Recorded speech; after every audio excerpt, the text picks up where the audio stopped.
Good evening, visitors. Welcome to the Australian War Memorial's Last Post ceremony. My name is Jennifer Surtees, and joining us today from the Royal Australian Air Force is Flight Lieutenant John Timmermanis. We welcome the veterans who have served, those that are still serving, and the families that love and support them. We acknowledge the members of RSL and Services Clubs Association, RSL Victoria and RSL Queensland who are watching the broadcast of this ceremony across Australia. During this evening's ceremony, wreaths will be laid at the base of the Pool of Reflection by visitors to the memorial. If you are able, please stand and join in singing the national anthem.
The Australian War Memorial was the vision of Charles Bean, Australia's First World War official historian.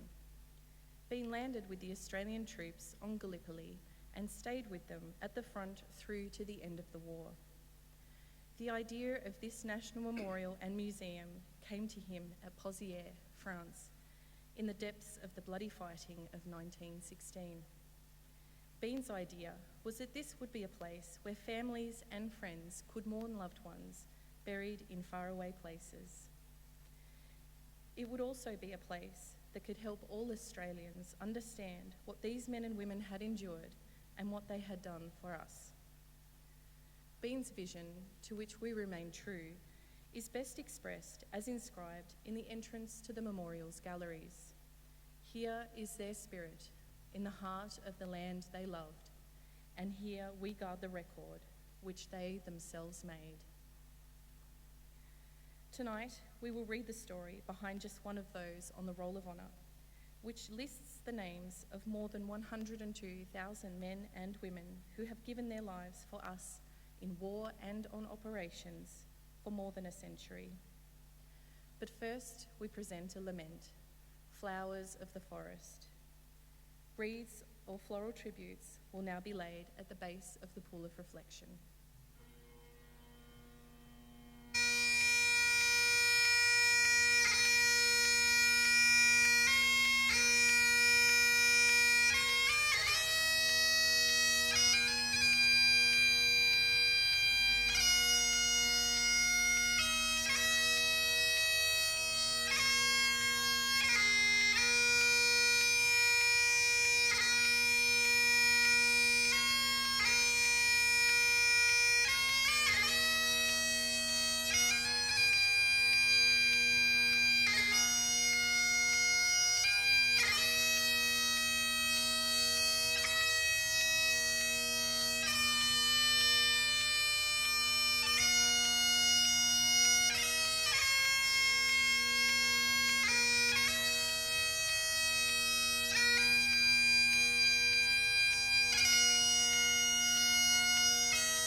Today we remember and pay tribute to Flying Officer Kenneth Lovett Ridings.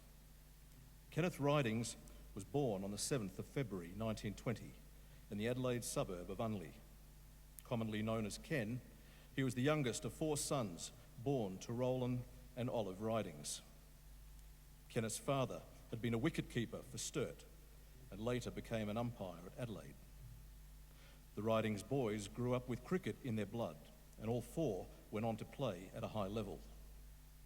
Kenneth played his first game, first-grade cricket, at the age of 16, and 2 years later made his debut for South Australia.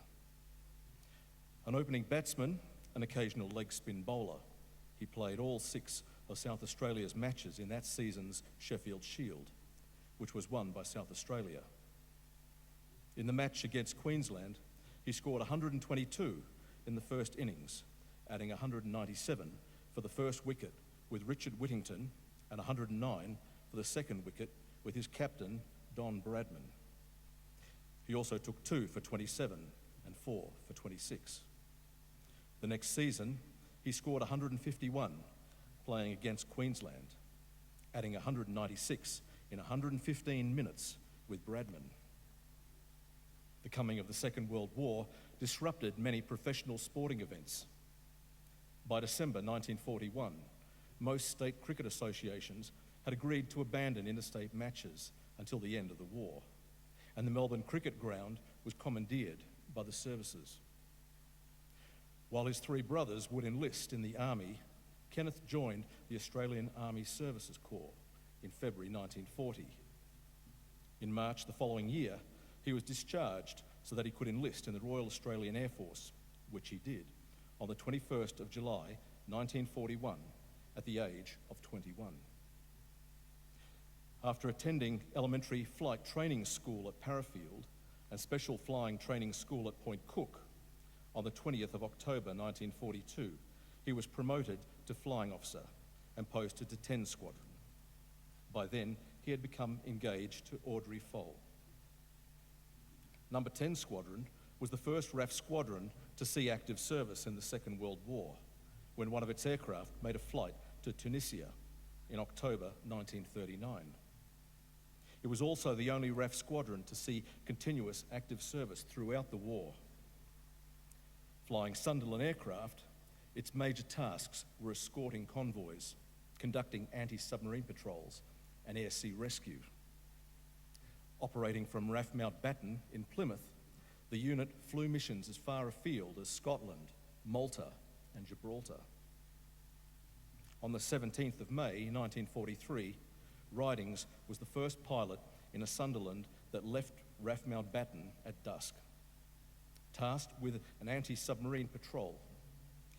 The aircraft was never heard from again, disappearing somewhere over the Bay of Biscay off the Atlantic coast of France. He was initially reported as missing, but a German message was later intercepted that stated, on 17th May, German bombers on armed reconnaissance over the Atlantic shot down a giant 4-engine flying boat of the Sunderland type. After a short combat, the flying boat fell into the water and exploded on hitting the sea. As no other Sunderlands had been reported missing after the patrol, it was assumed that Ridings' aircraft had been shot down by German combat aircraft, killing all on board. They were Flight Lieutenant Malcolm Mackenzie, Armament Officer Flight Lieutenant Thomas Patrick, Pilot Officer Norman McLeod, Flying Officer Robert Bowley, Flying Officer Victor Corliss, Flight Sergeant Joseph Kelly, Flight Sergeant John Jackson, Sergeant James Pearce, Sergeant Terence Duran, Sergeant Jack Hogg, Leading Aircraftman James Murdoch, and Flying Officer Kenneth Ridings, who was 23 years old. Ridings had recently been selected to play in England in an all-Australian 11.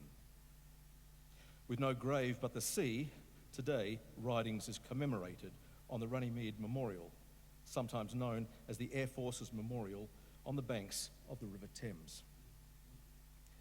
It commemorates more than 20,000 airmen and women who were lost in the Second World War during operations from bases in the United Kingdom and Northern and Western Europe, who have no known grave. Kenneth Riding's name is listed on the Roll of Honour on my left, among almost 40,000 Australians who died while serving in the Second World War. In the group portrait displayed today, beside the pool of reflection, Kenneth Riding's is pictured sixth from the left. This is but one of the many stories of service and sacrifice told here at the Australian War Memorial. We now remember Flying Officer Kenneth Lovett Ridings, who gave his life for us, for our freedoms, and in the hope of a better world.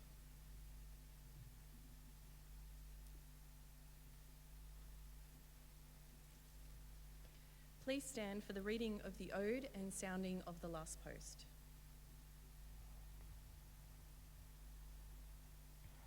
They shall grow not old, as we that are left grow old. Age shall not weary them, nor the years condemn.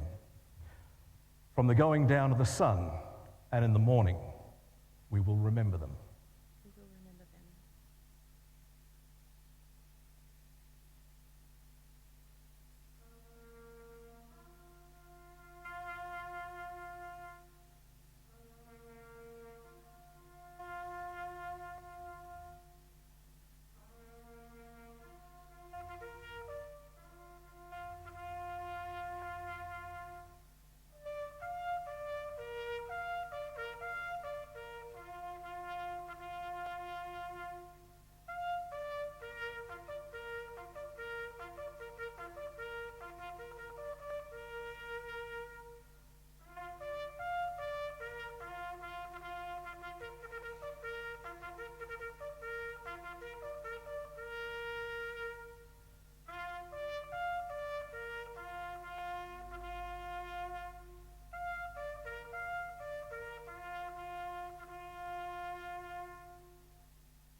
Lest we forget.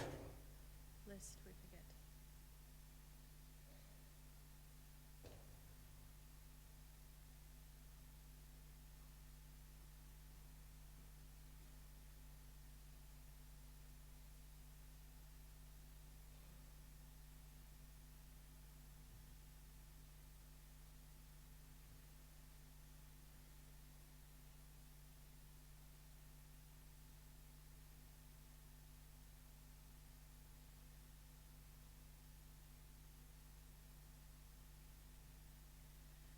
We leave you this evening with the words of the memorial's founder, Charles Bean.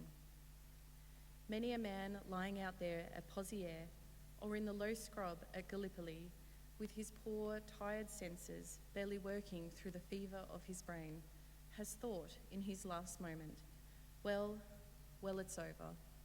But in Australia, they will be proud of this. Ladies and gentlemen, girls and boys, that concludes the last post ceremony. We thank you for visiting the Australian War Memorial and wish you all a very good evening.